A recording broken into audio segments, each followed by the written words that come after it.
Hope you're at this time of night. Hello? Come in. It's you. Welcome. Sorry, my room is kind of a mess. Hey, don't forget to take your shoes off. Please. Thank you. Huh? Oh, I was just,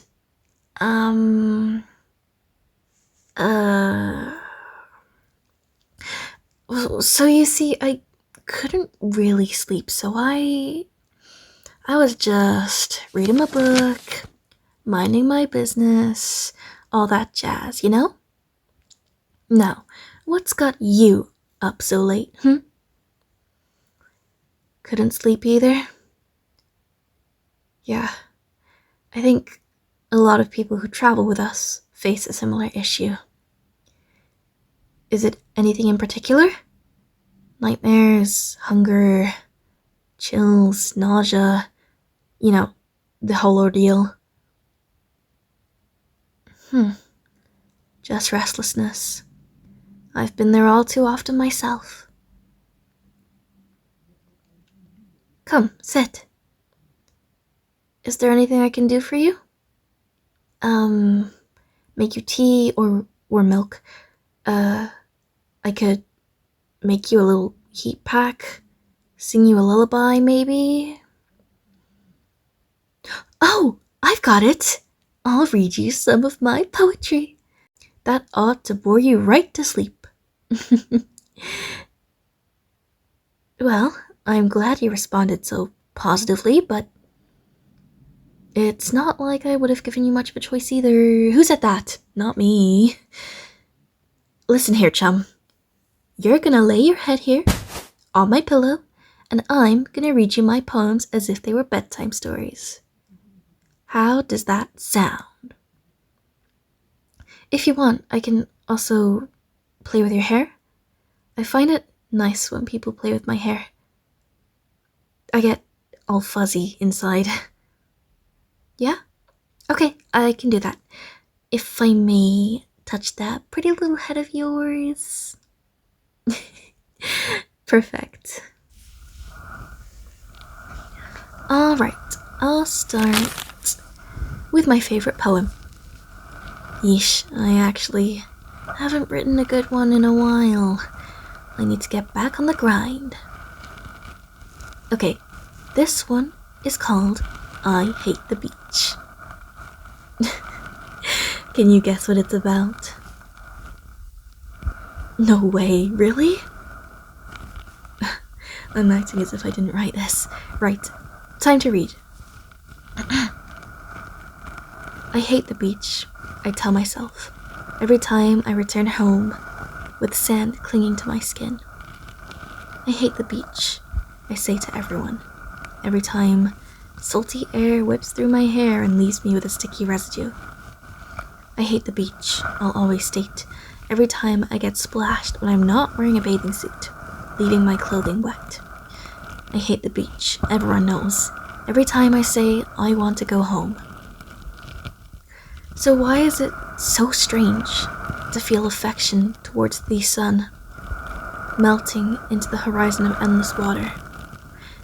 Why do I sometimes want to return to such a place, the place I express my distaste for at every chance I have? Why do I enjoy the feeling of golden sand upon my arms and legs, 1,000 tiny specks of warmth kissing my skin? I dream of living in a seaside town, with a harbor and chatter and laughter every single day. But I hate the beach, so why do I dream, when all of it goes to such a waste?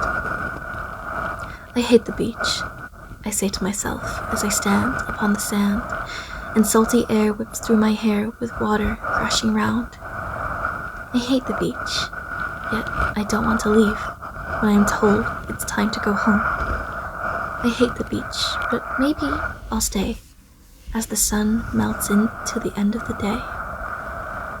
What do you think? Pretty snazzy if I do say so myself.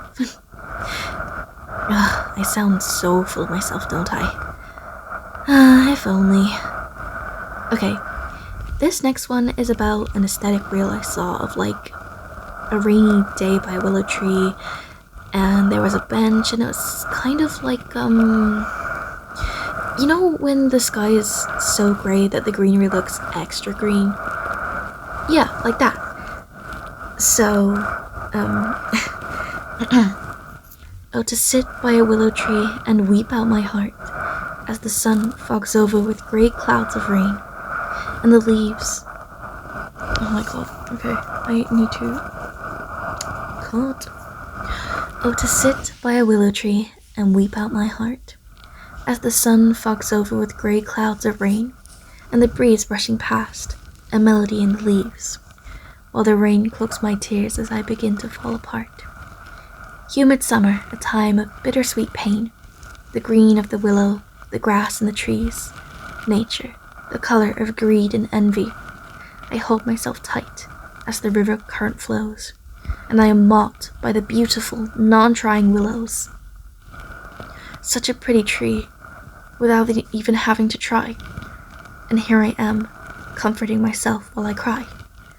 The bench that I sit at begins to soak, warm tears of rain staining my skin. Pathetic, I whisper to no one but me. Surrounded by green and grey, I plea. Oh, to sit by this willow tree and weep out my heart. Never mind, and weep out my sorrow. And the river carries my melody downstream into the tomorrow. This one isn't as good, I think. Maybe I should have started with the worst ones and slowly gotten better. Oh well, too late for that. Are you feeling sleepy yet? Awesome. I'll read you one more, though I'm surprised you've stayed awake this long. Most other people would be so bored by now they'd be knocked out cold. Anyways, this last one is a little longer. It's basically just like, I don't know, personification, I guess? Here we go. The trees have eyes. It was a simple phrase I read somewhere. Nothing big, nothing bad. But it explains the feeling of unease I possess when I walk through a dead winter's forest, or the soothing balm that heals my soul when I stroll into the green of spring. The trees have eyes. They're always watching. It's something I've kept in mind, and now, whenever I pass by one, I wonder if it can see what I'm wearing, how my hair is done, even the expression on my face, or all the wisdom it harbors from watching the world waste away. The trees have eyes. They're always watching. Both you and me too. I wonder if they understand the change of the seasons, if they wait for the birds to nest on them, if they're waiting to be chopped down. And somewhere in my mind, I can't help but feel aware. The trees have eyes, I know it's true, for their roots spread deep underground. They're so old, a library of life and longevity, and they know that we know it all. The wind has ears. It was a simple phrase I was told. Nothing big, nothing bold. But it explains the feeling of curiosity I hold when my laughter is carried along, or the smiles that are brought to me on a windy autumn day.